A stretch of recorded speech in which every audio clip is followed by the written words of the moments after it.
définition du bien-être,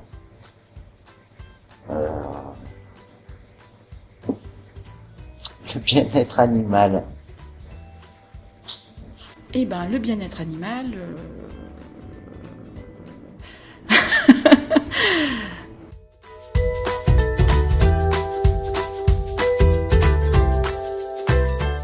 Le bien-être animal, je pense que c'est important parce que les animaux c'est des êtres vivants, donc il faut les respecter, faut pas les dénigrer ou quoi.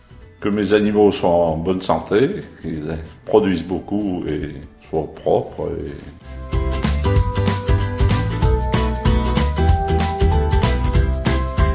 Alors pour le définir, c'est de laisser libre accès aux animaux à ce qui leur permettrait de vivre au mieux leur vie d'animal. Enfin, je m'entends dans le sens où un accès à l'alimentation, à l'eau, qui est effectivement pas de maltraitance animale, mais bon ça pour le coup, je pense que ça fait partie du premier critère. Et puis qui puisse s'établir sur le plan social avec des congénères aussi pour les espèces sociales. Le bien-être animal, pour moi, c'est un animal qui est bien traité, qui grandit dans de bonnes conditions, qui est bien nourri, qui a des bons soins et qui est aussi tué dans de bonnes conditions. Alors en effet, le bien-être animal dépend de plusieurs composantes. Ainsi, selon la définition donnée par l'ANSES en 2018, le bien-être d'un animal est l'état mental et physique de cet animal et il est lié à la perception et à la satisfaction de ses besoins physiologiques et comportementaux. Et ce bien-être, il varie en fonction de la perception de l'animal. Ainsi donc, une bonne santé, une bonne production, une absence de stress ne suffisent pas au bien-être de l'animal. Il est absolument primordial de prendre en compte la perception de la situation par l'animal et la présence d'émotions positives ou négatives. Alors à côté de cette définition théorique du bien-être animal, on utilise fréquemment le principe des 5 libertés. Ce principe des 5 libertés n'est pas vraiment une définition, mais il donne les conditions qui sont requises pour le bien-être animal. Et ainsi, ces 5 libertés sont tout d'abord l'absence de faim et de soif, puis l'absence d'inconfort, l'absence de douleur, blessure ou maladie, la liberté d'exprimer le comportement propre à l'espèce, et enfin l'absence de peur et d'anxiété. Et donc avec ce principe des 5 libertés, on voit bien que le bien-être animal est multidimensionnel ou multicritère et qu'il est primordial de prendre en compte à la fois l'état mental et l'état physique de l'animal.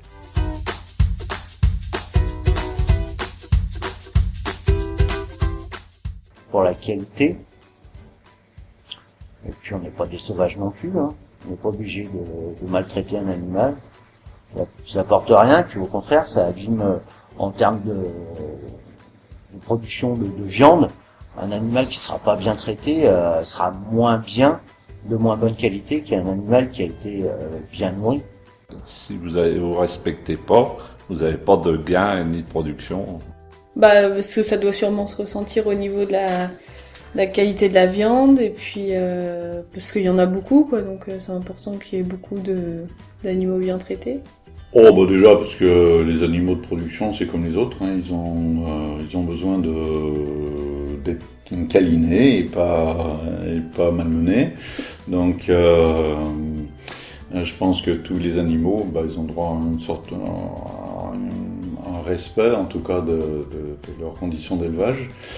Et puis parce que les animaux qui sont entretenus dans de bonnes conditions vont aussi avoir des productions correctes, même si la production c'est pas toujours une finalité en soi, je veux dire la quantité, la qualité ça peut être quand même une finalité. Alors le bien-être animal doit être respecté tout simplement parce que l'animal est un être sensible qui est capable de ressentir des émotions. Cette notion de sensibilité est d'ailleurs rappelée dans la loi de 1976 du Code rural qui indique que tout animal étant un être sensible doit être placé par son propriétaire dans des conditions compatibles avec les impératifs biologiques de son espèce.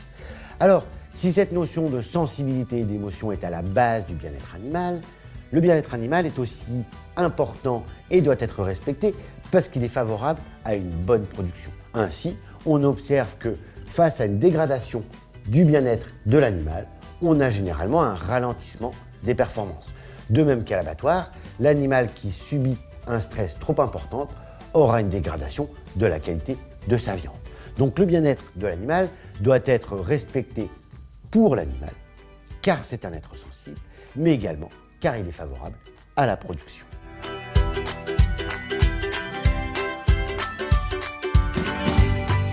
Pas trop, non, non, franchement, je ne sais pas. Je sais pas trop.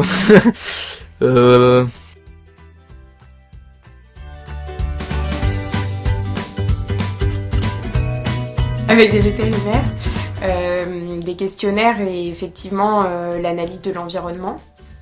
L'environnement global avec aussi le contact à l'homme, parce que finalement c'est l'humain qui intervient pour le bien-être des animaux de rente. Peut-être par leur, oui, justement, leur apparence, et s'ils sont malades ou pas.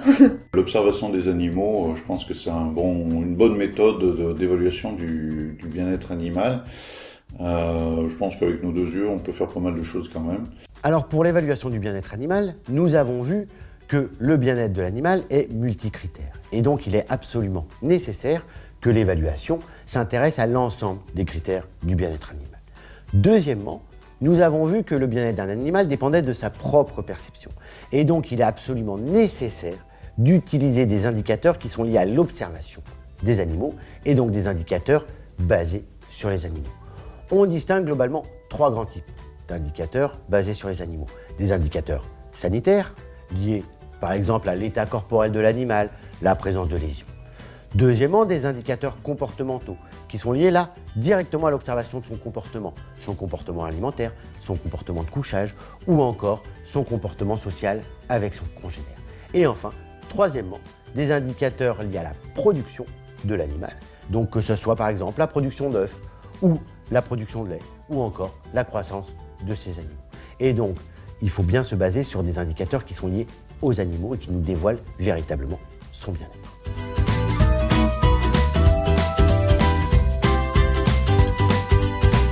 Moi, je pense qu'à la base, c'est celui qui s'en occupe, mais il n'a pas la maîtrise de tout non plus.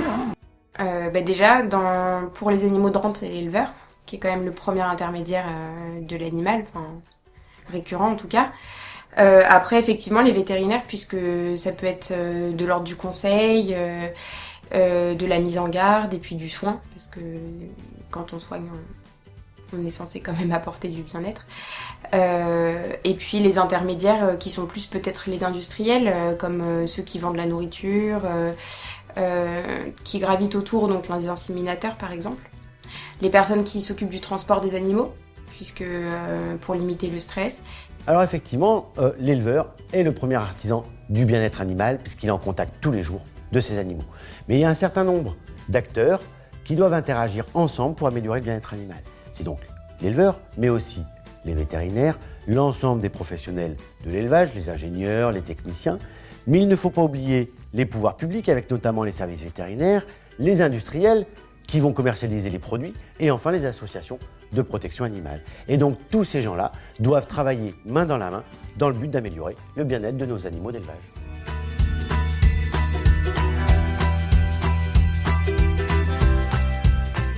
Alors, le bien-être animal, c'est quand même un énorme domaine dans lequel je pense qu'on a encore beaucoup de choses à faire, c'est-à-dire faire passer des réformes pour justement permettre aux animaux de s'établir au mieux sur le plan biologique.